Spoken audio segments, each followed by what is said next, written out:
Hello मेरे प्यारे दोस्तों, मैं मोहित आपका स्वागत करता हूं ब्रेन बूस्टर क्लासेस पर। और आज जो हम कंटिन्यू कर रहे हैं सेल का वही टॉपिक जो जहां से हमने फिनिश किया था। आज हम जो पढ़ेंगे वो क्या पढ़ेंगे भाई? टाइप ऑफ सेल्स को पढ़ेंगे। हम किसको पढ़ेंगे भाई? टाइप ऑफ सेल्स के बारे में अभी जानना स्टार्ट करेंगे। आप एक एक करके जानेंगे जो भी बातें इससे रिलेटेड। तो देखो, टाइप ऑफ सेल की यदि मैं बात करूं तो जो सेल्स होती हैं वो अलग अलग टाइप की होती हैं, जिसमें से सबसे पहले कौन सी है जी? अनडिफरेंशिएटेड सेल्स हैं। जो अनडिफरेंशिएटेड जो सेल्स होती हैं वो कौन सी होती हैं?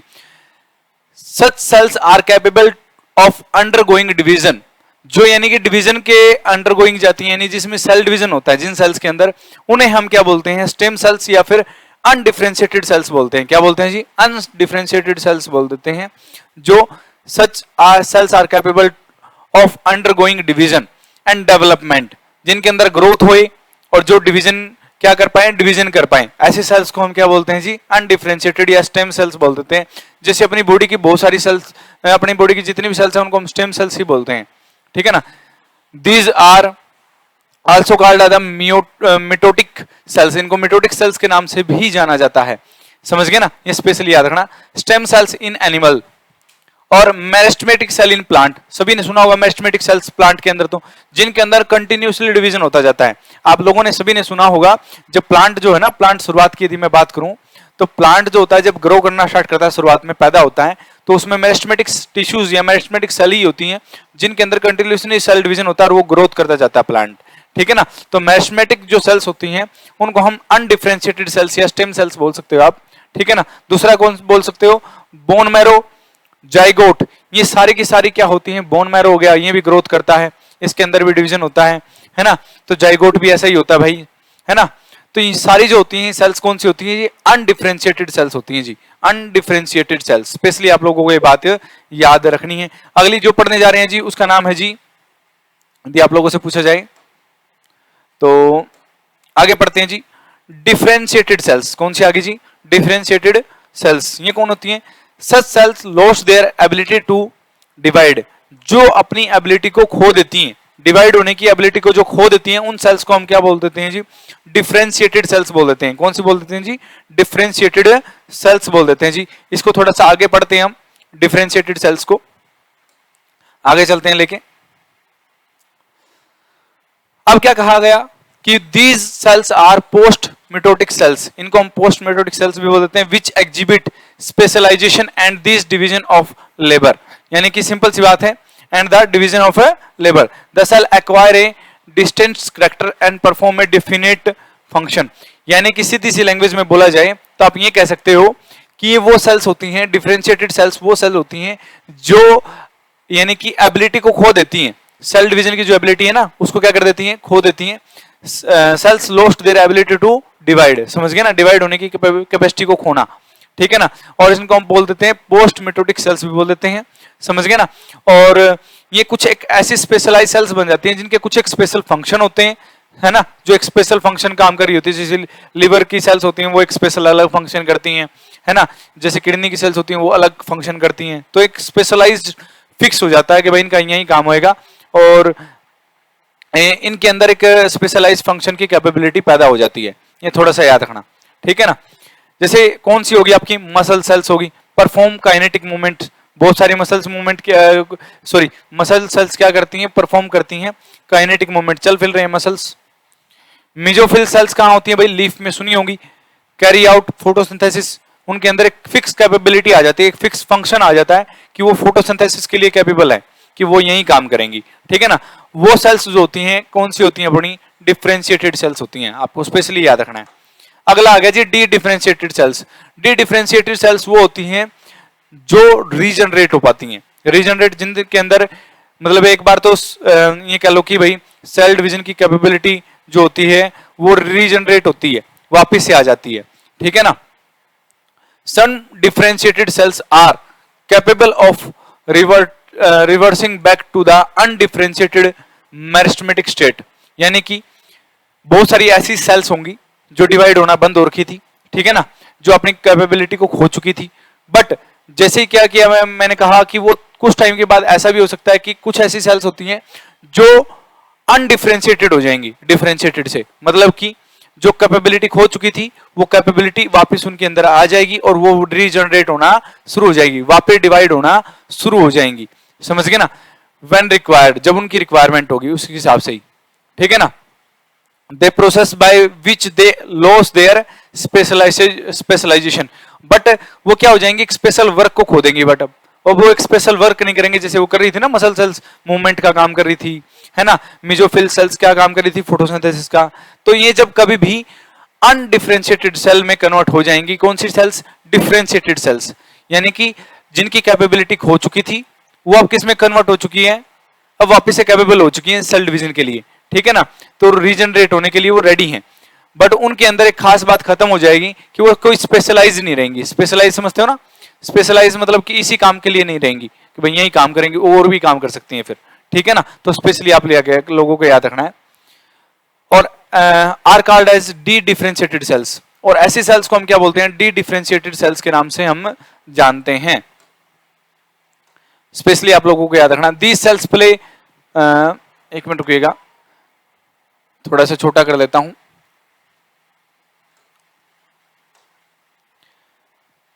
These cells play vital role in wound healing, यानी कि घाव वगैरह भरने के लिए जो सेल्स होती है ना, कई बार देखो अब मसल्स हैं, अब इनके अंदर क्या हो चुकी है जी, लॉस हो चुकी है, सेल डिवीजन की कैपेसिटी मतलब खो चुकी है, ये हो चुकी है डिफरेंशिएटेड। अब क्या हुआ कि यहाँ घाव हो गया, थोड़ी देर बाद क्या हो गया, यहाँ पर वो जो डिफरेंशिएटेड थी वो किसमें कन्वर्ट हो जाएंगी? अनडिफरेंशिएटेड, यानी कि अनडिफरेंशिएटेड मतलब जिनके अंदर कैपेबिलिटी होती है किसके? डिवाइड होने की, तो डिवाइड होना स्टार्ट हो जाएंगी और घाव को बढ़ना शुरू कर देंगी। ऐसी जो सेल्स होती हैं वो होती हैं डी डिफरेंशिएटेड। क्या उनको क्या बोलते हैं हम? डी डिफरेंशिएटेड, यानी कि जो अनडिफरेंशिएटेड से किस में कन्वर्ट हो जाती हैं, सॉरी डिफरेंशिएटेड से कन्वर्ट हो जाती हैं जी अनडिफरेंशिएटेड में। ऐसी सेल्स को हम क्या बोलते हैं जी? डी डिफरेंशिएटेड सेल्स बोल देते हैं। समझ गए ना? और ये हो गया घाव बढ़ने वाली होगी, और रीजनरेट होने वाली, रीजनरेशन या फिर सेकेंडरी ग्रोथ के लिए जो सेल्स पैदा होती हैं, जो अपनी बॉडी में रीजनरेट करवाती हैं किसी पार्ट को, या फिर क्या कहते हैं घाव को बढ़ती हैं। समझ गए ना? और कौन सी आ गई? जो सेकेंडरी ग्रोथ में हेल्प करने वाली सेल्स हैं। ये सारी की सारी सेल्स कौन सी होती हैं जी? डी डिफरेंशिएटेड सेल्स होती हैं, जिनके अंदर पहले कैपेबिलिटी नहीं थी, अब वापस से क्या आ गई थी? कैपेबिलिटी आ गई थी किसके? डिवाइड होने की, ठीक है ना? रीजनरेट होने की। तो रीजनरेशन वाली सेल्स होंगी और सेकेंडरी ग्रोथ वाली सेल्स होंगी और वोंड हीलिंग यानी कि घाव को बढ़ने वाली सेल्स होंगी। ये सारी डी डिफरेंशिएटेड होती हैं। आगे चलते हैं जी, आगे चलते हैं। अगली है जी on the basis of number of cell organism 3 major categories. जो ऑर्गेनिज्म है वो 3 कैटेगरियों में बटा हुआ है। किसके हिसाब से आप लोगों को पूछा जाए तो ये नंबर ऑफ सेल्स के हिसाब से। तो ऑर्गेनिज्म कितने इसमें बटे हुए? 3। कौन कौन से सेल कौन से होते हैं भाई? यूनिसेलुलर ऑर्गेनिज्म, दूसरे जी ओलिगोसेलुलर ऑर्गेनिज्म और मल्टीसेलुलर। यूनि का तो मतलब समझ ही गए होंगे, एक जिसमें सिंगल सेल होगी उसे हम क्या बोलते हैं? Unicellular organism. The organism that are made up of single cell, जो अब सिंगल सेल से बने होंगे ना उन्हें हम क्या बोलते हैं? उन्हें हम बोलते हैं यूनिसेलुलर ऑर्गेनिज्म। समझ गए ना? A single cell is capable to carrying out all life processes independently, यानी कि एक सेल के अंदर ताकत होती है हर लाइफ प्रोसेस को इंडिपेंडेंटली अपने अंदर कैरी करके रखने की। समझ गए ना? स्पेशली आपको याद रखना है कि एक सिंगल सेल है ना, उसके अंदर भी सभी लाइफ प्रोसेस होते हैं जो नॉर्मली दूसरों में होते हैं। समझ गए ना? और ये कैपेबल होती है पूरी सिंगल सेल किसके लिए? सारे लाइफ प्रोसेस करने के लिए। समझ गए ना? Single cell organism are amoeba. एक कौन कौन से हैं जी? अमीबा है जी, क्लाइमेडोमोनास हो गया जी, पैरामीशियम हो गया जी, बैक्टीरिया हो गया जी। ये सारे क्या होते हैं जी? सिंगल सेल ऑर्गेनिज्म होते हैं। कौन कौन से जी? बैक्टीरिया, क्लाइमेडोमोनास हो गया, अमीबा हो गया। ये सारे के सारे क्या होते हैं जी? यूनिसेलुलर ऑर्गेनिज्म होते हैं, सिंगल सेलुलर ऑर्गेनिज्म होते हैं। ओलिगो सेलुलर ऑर्गेनिज्म जिसमें कुछ सेल्स पाई जाएंगी, थोड़ी बहुत सेल्स पाई जाएंगी, ठीक है ना? The organism made up of few cells are called oligocellular organism. Oligocellular organism कौन कौन है? आपका है जी पेंडोरीना, ग्रीन एल्गी बोलते हैं इसको हम, और उडोरीना, एडोरीना और पेंडोरीना जो हैं ग्रीन एल्गी और जो होती हैं ये आपकी याद रखना, ये कुछ ओलिगोसेलुलर होती हैं। ओलिगोसेलुलर जिसमें मतलब कुछ सेल्स ही होती हैं, ठीक है ना? ये मतलब पढ़ा तो नहीं जाता, थोड़ा बहुत मैंने बता दिया इसके बारे में। अगला आ गया जी multicellular organism. Multicellular तो आप समझते हो, जिसमें बहुत सारी सेल्स होंगी, है ना। The organism made up of many cells are called multicellular organism. These organism have great capacity of survival. इनके अंदर जो होती है कैपेबिलिटी होती है सर्वाइव करने की लंबे टाइम तक, समझ गए ना।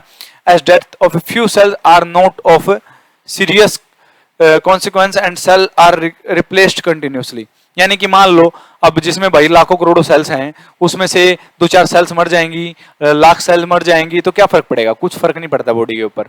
तो ऐसे ऑर्गेनिज्म जिनके जो लंबे टाइम तक सर्वाइव कर पाते हैं, क्योंकि इनके अंदर कुछ सेल्स यदि डेड भी हो जाएं तो कोई बड़ा फर्क नहीं पड़ता, कोई सीरियस कंडीशन नहीं होगी वो, समझ गए ना।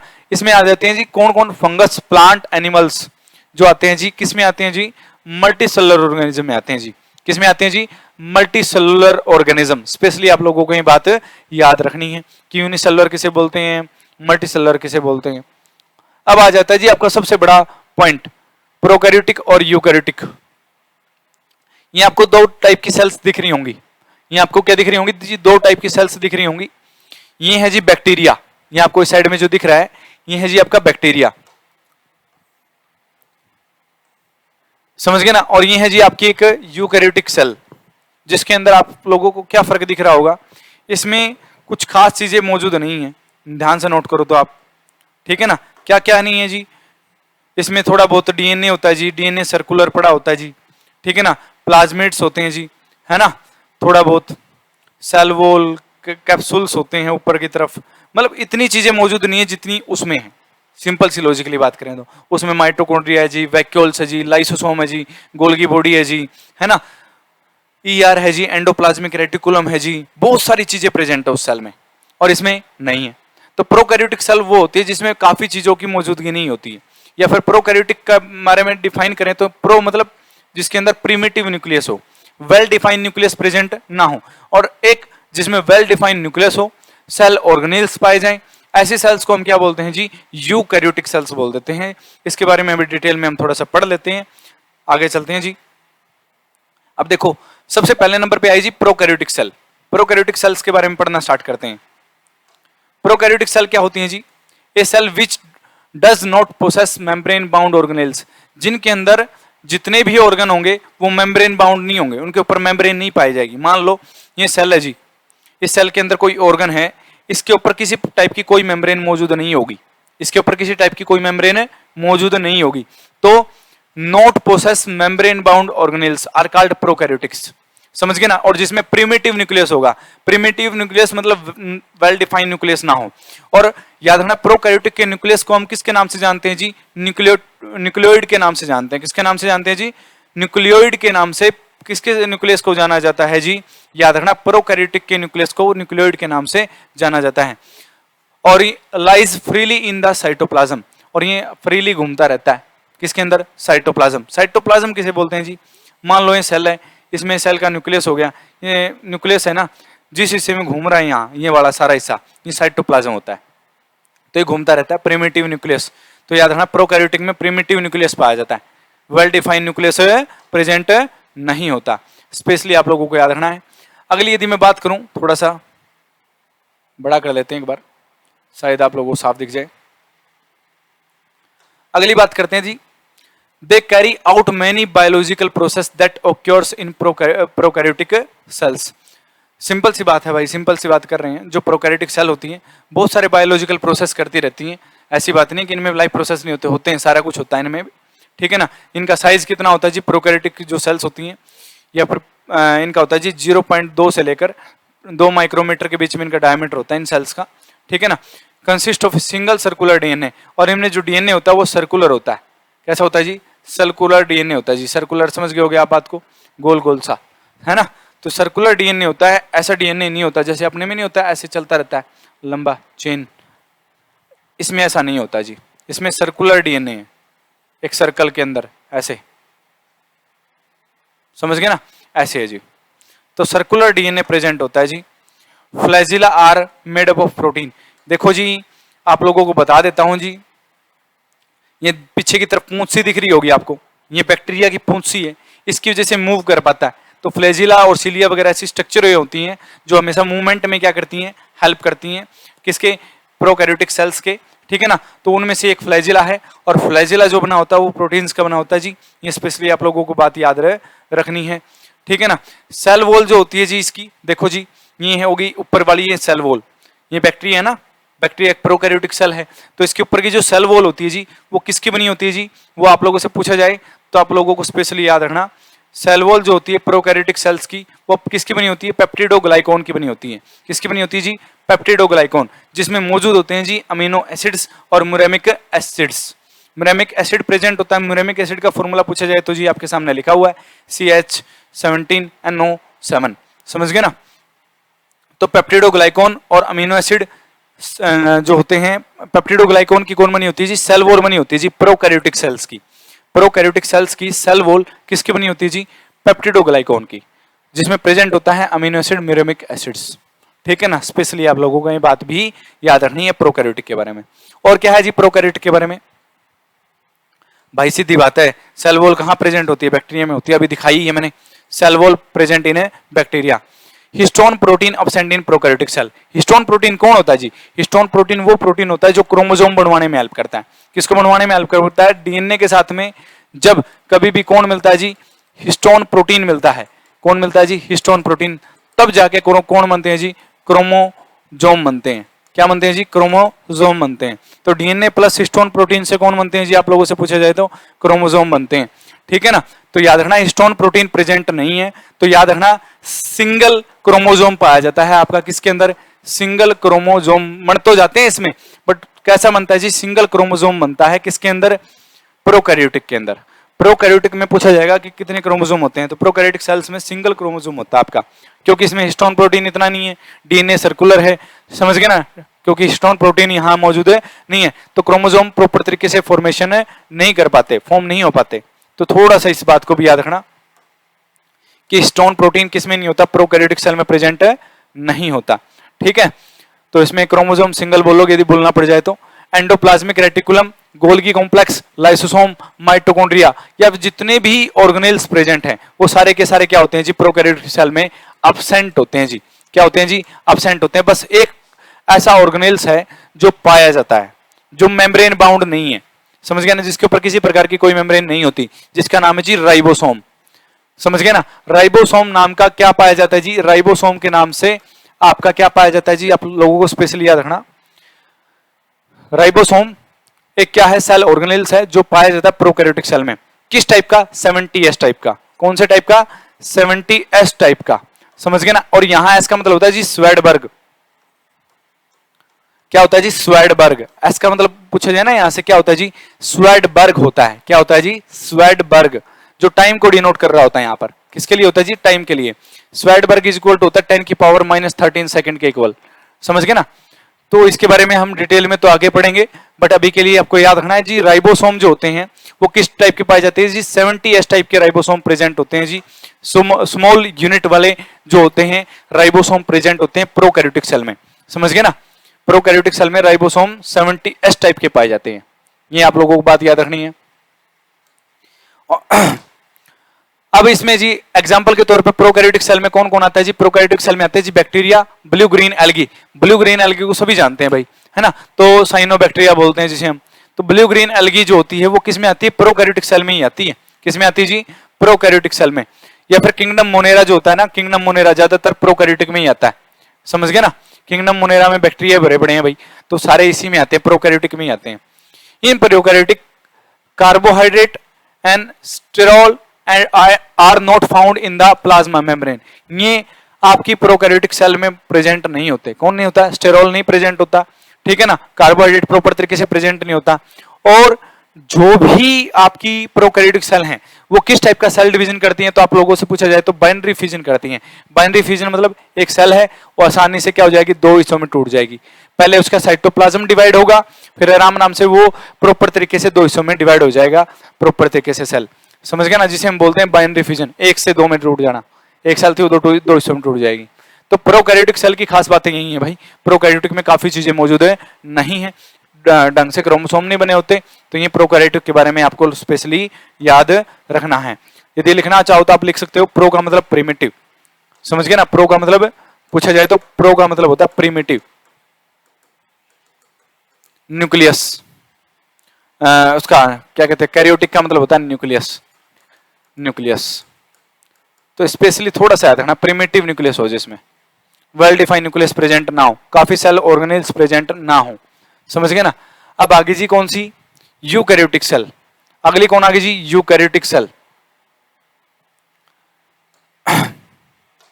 यूकैरियोटिक सेल कौन सी होती है जी, eukaryotic cell all cell organelles present, सारे के सारे सेल ऑर्गेनेल्स प्रेजेंट हैं, ठीक है ना। एग्जांपल के तौर पे endoplasmic reticulum, Golgi body, lysosome, है ना, सारे के सारे वैक्यूल, सब चीजें प्रेजेंट होती हैं जिसमें, ठीक है ना। The eukaryotic cell further show diversities cell in plant and animal. देखो यूकैरियोटिक सेल बहुत अलग अलग टाइप की होती हैं, सीधी सी बात है भाई, और हमें जो ज्यादातर पढ़ते हैं वो प्लांट और एनिमल सेल की पढ़ते हैं। तो यूकैरियोटिक सेल अलग अलग टाइप की होती हैं, तो जिसमें प्लांट सेल होगी, एनिमल सेल होगी, ये दोनों की दोनों यूकैरियोटिक सेल्स होती हैं। In the plant consist A true nucleus, plant और जो एनिमल्स होते हैं उनमें ट्रू न्यूक्लियस प्रेजेंट होता है, जिसके ऊपर न्यूक्लियर मेम्ब्रेन भी होती है, न्यूक्लियोलिस प्रेजेंट होता है आपका उसके अंदर, ठीक है ना। तो स्पेशली याद रखना consist of multiple linear chromosome, जिसमें बहुत सारे क्रोमोसोम पाए जाते हैं, उसमें सिंगल क्रोमोसोम था ना, यहाँ बहुत सारे पेयर्स में क्रोमोसोम प्रेजेंट होंगे, ठीक है ना। स्पेशली याद रखना किसमें, यूकैरियोटिक सेल्स में। Some cells without cell wall contain flagella, समझ गए ना, बिना सेल वॉल के भी बहुत सारी ऐसी सेल्स होती हैं जो क्या करती हैं, फ्लैजेला अपने साथ रखती हैं, समझ गए ना। फ्लैजेला तो आप समझ गए होंगे, जो उसके मूवमेंट में हेल्प करेगा, समझ गए ना। तो some cells without cell wall contain flagella, तो यूकैरियोटिक सेल जो होती हैं वो विदाउट सेल वॉल के भी फ्लैजेला को कंटेन करती हैं, याद रखना। नॉर्मली इनका जो साइज होता है वो 10 माइक्रोमीटर से लेकर 100 माइक्रोमीटर के बीच में होता है जी। प्रोकैरियोटिक सेल वॉल जो होती है वो मेड होती है प्रोकैरियोटिक सेल वॉल, यहाँ प्रोकैरियोटिक कहां से आ गया, यहाँ यूकैरियोटिक आएगा भाई, तो यहाँ यूकैरियोटिक ले लेना, थोड़ा सा गलती लिखने में और की है, ये प्रो नहीं आएगा यहाँ। यूकैरियोटिक जो सेल वॉल होती है वो किसकी बनी होती है जी, cellulose, chitin, pectin, histone protein, ये सब प्रेजेंट होते हैं जी, समझ गए ना, किसके अंदर, यूकैरियोटिक सेल में। और डीएनए जो होता है जी वो डबल हेलिक्स स्ट्रक्चर वाला डीएनए प्रेजेंट होता है जी, किसमें, डबल हेलिक्स स्ट्रक्चर वाला डीएनए प्रेजेंट होता है। डबल हेलिक्स समझ गए हो ना, ऐसे डबल हेलिक्स वाला स्ट्रक्चर वाला लंबा ऐसे चेन बनाता हुआ आपके अंदर डीएनए प्रेजेंट होता है जी, समझ गए ना, किसमें, यूकैरियोटिक सेल, क्योंकि हम भी यूकैरियोटिक सेल से बने हैं, ठीक है ना। और इनमें बड़ी यूनिट पाई जाती है जी राइबोसोम की, जिसे हम बोलते हैं 80S टाइप का राइबोसोम। कैसा बोलते हैं जी, 80S टाइप के राइबोसोम प्रेजेंट होते हैं जी, किसमें, यूकैरियोटिक सेल में। यूकैरियोटिक सेल में 80S टाइप के क्या प्रेजेंट होते हैं जी, राइबोसोम प्रेजेंट होते हैं। स्पेशली आप लोगों को ये बात याद रखनी है। आगे चलते हैं जी, अगले नंबर पे बात आती है जी, a cell which possess membrane bound organelles. इनमें मेम्ब्रेन बाउंड ऑर्गेनेल्स पाए जाएंगे। मेम्ब्रेन बाउंड मतलब जिसके ऊपर कुछ ना कुछ मेम्ब्रेन होगी, या तो सिंगल मेम्ब्रेन होगी या फिर डबल मेम्ब्रेन भी हो सकती है, जैसे माइटोकॉन्ड्रिया होता है, माइटोकॉन्ड्रिया, क्लोरोप्लास्ट, इनके ऊपर डबल मेम्ब्रेन होती है। क्या होती है जी, डबल मेम्ब्रेन। लाइसोसोम हो गया, इन पे सिंगल मेम्ब्रेन होती है जी। और एक ऐसा भी है जिसके ऊपर मेम्ब्रेन नहीं है। तो इसमें हर टाइप के पाए जाते हैं, जिसके ऊपर मेम्ब्रेन नहीं है, जिसके ऊपर मेम्ब्रेन है ना, तो दोनों टाइप के होते हैं। मेम्ब्रेन बाउंड ऑर्गेनेल्स प्रेजेंट होते हैं किसमें, यूकैरियोटिक सेल में, जैसे न्यूक्लियस हो गया, माइटोकॉन्ड्रिया हो गया, क्लोरोप्लास्ट हो गया, समझ गए ना। एंड नॉन मेम्ब्रेन और सेल ऑर्गेनेल्स भी प्रेजेंट होते हैं, जैसे राइबोसोम हो गया, पोलिसोम हो गया, सेंट्रोलिस हो गए, सेंट्रोसोम हो गए, है ना, बेसल बॉडी हो गई, माइक्रोट्यूबल्स हो गया, माइक्रोफिलामेंटस हो गए, ये हो गए। तो ये हर टाइप के रखते हैं, मतलब यूकैरियोटिक सेल जो होती है वो हर टाइप के क्या रखती है, ऑर्गेनेल्स रखती है, जिसके ऊपर मेम्ब्रेन होगी और जिसके ऊपर नहीं होगी। तो मेम्ब्रेन वाले देखते हैं भाई, सिंगल मेम्ब्रेन वाले कौन कौन होते हैं। सिंगल मेम्ब्रेन में कौन कौन आते हैं जी, सिंगल मेम्ब्रेन में आते हैं जी Golgi body, rough endoplasmic reticulum, smooth endoplasmic reticulum और लाइसोसोम, है ना, वैक्यूल्स, पेरोक्सिसोम्स। ये सारे के सारे क्या होते हैं, मेम्ब्रेन बाउंड ऑर्गेनेल्स होते हैं, सिंगल मेम्ब्रेन वाले, किसके अंदर, आपकी यूकैरियोटिक सेल में, समझ गए ना। सिंगल मेम्ब्रेन वाले हो गए। डबल मेम्ब्रेन वाले कौन से होते हैं जी, डबल मेम्ब्रेन वाले आपके आगे जी, ये डबल मेम्ब्रेन वाले कौन से जी, mitochondria, chloroplast in plant. Mitochondria और क्लोरोप्लास्ट में क्या होती है जी, डबल मेम्ब्रेन होती है। मान लो ये ऑर्गेनेल्स हो गया तो उसके ऊपर दो मेम्ब्रेन है, एक मेम्ब्रेन ये होगी और एक मेम्ब्रेन ये होगी, ठीक है ना। डबल मेम्ब्रेन ऑर्गेनेल्स होते हैं माइटोकॉन्ड्रिया और क्लोरोप्लास्ट, वो वाले सिंगल मेम्ब्रेन थे। आगे हम पढ़ते हैं जी सेल वॉल को कल की क्लास में, आज के लिए कीजिएगा इतना ही।